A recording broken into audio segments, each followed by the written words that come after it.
everybody, it is October 7th and right at 4 o'clock, just got everything done at work. I actually have a business meeting that I have to fly to Chicago at 6 a.m. in the morning. So just trying to slip back here tonight. I got a perfect wind. That rain died off at about 9-10 o'clock this morning. So good and wet back here. I'm gonna be able to slip this 500 yards, 600 yards back to this stand, nice and quiet. Got a perfect wind, blowing my wind away from that bedding area. So we're getting into that time frame where a lot of people like to call it the October lull. But I know this, you get out of hunting what you put into hunting.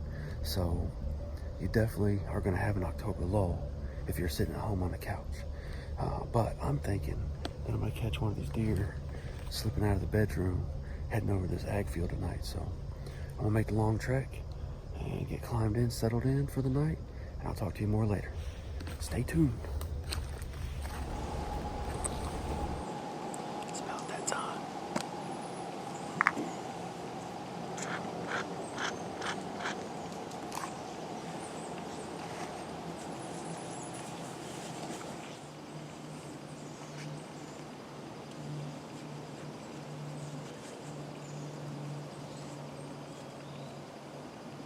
Good to go.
It's Friday, October 11th. I gotta be real quiet because I'm already getting close to this bedding area. But it's about 4 o'clock and I did not get out of work as soon as I had wanted to today. But it's rained most of the morning and it's supposed to rain again this evening, somewhere between like 7 and 8. So right at that end of legal shooting. I don't have a perfect wind. It's actually pushing, it's gonna be pushing my scent back towards this bedding area, but I'm completely phased out. So I'm willing to take a little risk and I'm gonna use some of that Tink's Hot Shot dominant buck to kind of shoot back. And hopefully that'll carry it back far enough that'll entice one of these old mature bucks to come and check that scrape and want to know what's in its area. So we're gonna keep working our way back. It's been wet, so I've gotten all the way back here making very limited noise except for talking to you guys. So I'm gonna sign off for now, and hopefully we'll be bringing you some action real soon. Stay tuned.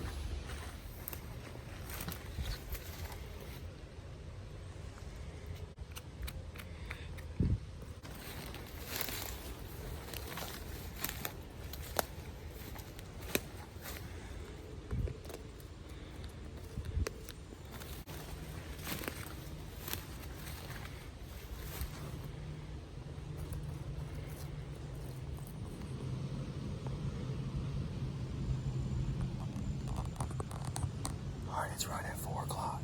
Got all set up. But guys, I just came back here on Sunday and put all this in place. I hauled back 120 pounds of corn and big time 30-06, and all of it is completely gone, devoured. There's also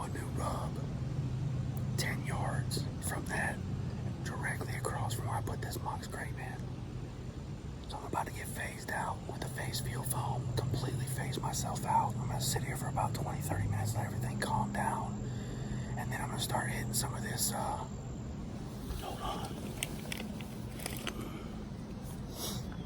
Trophy Buck by Tinks, that hot shot.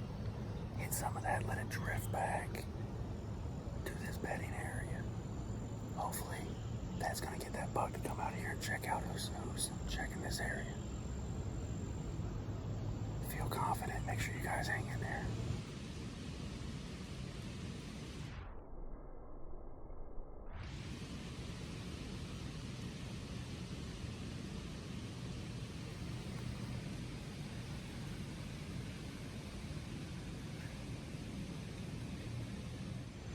Trying to get this hot shot spray back there. We'll see.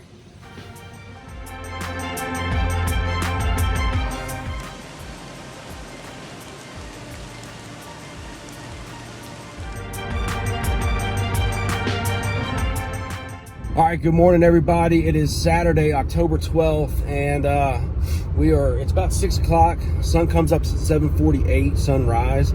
Starts coming up about 30 minutes before that. So we got plenty of time to get out here, get set up before the sun comes up, although I am running late this morning. So headed out here, but as of last night, as you can tell, no major big bucks. Did see several doe there probably about 30 minutes before the end of my hunt. They all came in over to my left, so I grabbed my camera to try to come around to get pictures of them or video of them. And as I did that, I guess there was one that already slipped in on me and saw me moving, and so she busted me and blew and kind of cleared those 3 or 4 deer out. So I climbed down right at dark and did a card pull. Got 7 or 8 deer or bucks on that card pull, but nothing over 3 years old. I think the largest was a 3-year-old 8-point. Good looking deer, just too young for what I'm looking for right now. And then there was another deer. Couldn't really tell much about him because his antler on his right side was all jacked up. And it's funny, I was telling my wife, I was like, see, this here's typically they have an injury on the opposite or opposing side. And sure enough, on another video, he's got a big gaping hole right in that target zone of where you would want to shoot a deer. And so I don't know if someone shot him in early season, and I don't know, or he got gored by another deer, and it just caused his antler to grow in all jacked up this year. But either way, nothing over there as of right now that's got my heart pumping.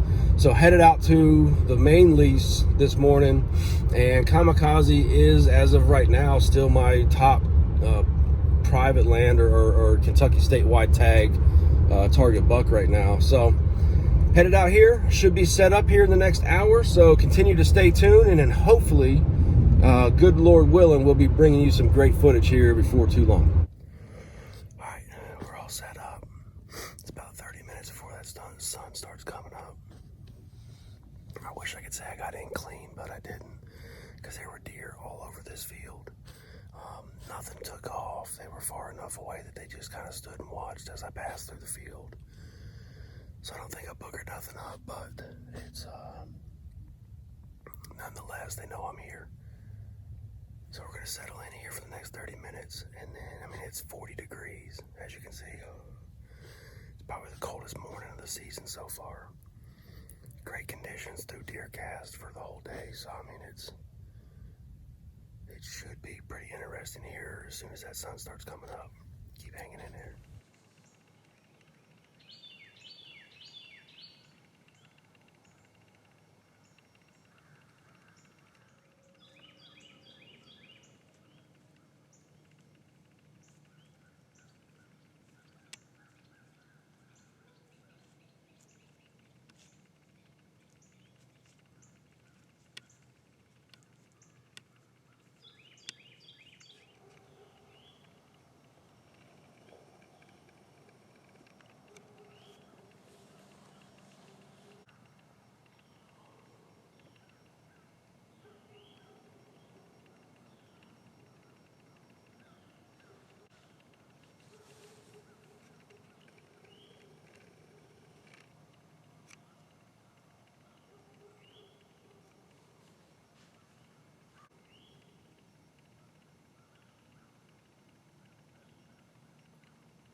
All right, everybody. So as you can see, got the blind all set up.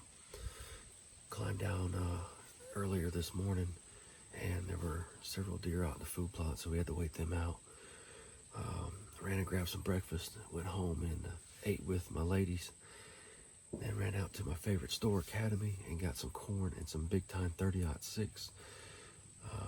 Ran that out back out to the new farm. Got that all put out. We also had to make some adjustments to some of the cameras. Did a carpool last night after our hunt, and noticed that some of the camera angles were off and not really getting the intel we were looking for. So got that done. Ran back out here, got the new blind set up on this tower overlooking the food plot. So it's the first night we've hunted the food plot all season. I know they're using it quite often. We've got the feeder at the end of the field, got a mineral site at the end of the field, a licking branch, and mock scrape at the end of the field. So they have every reason to come in here. Now they just have to read the script. So keep hanging in there, and hopefully here pretty shortly we'll have some good footage for you. Stay tuned.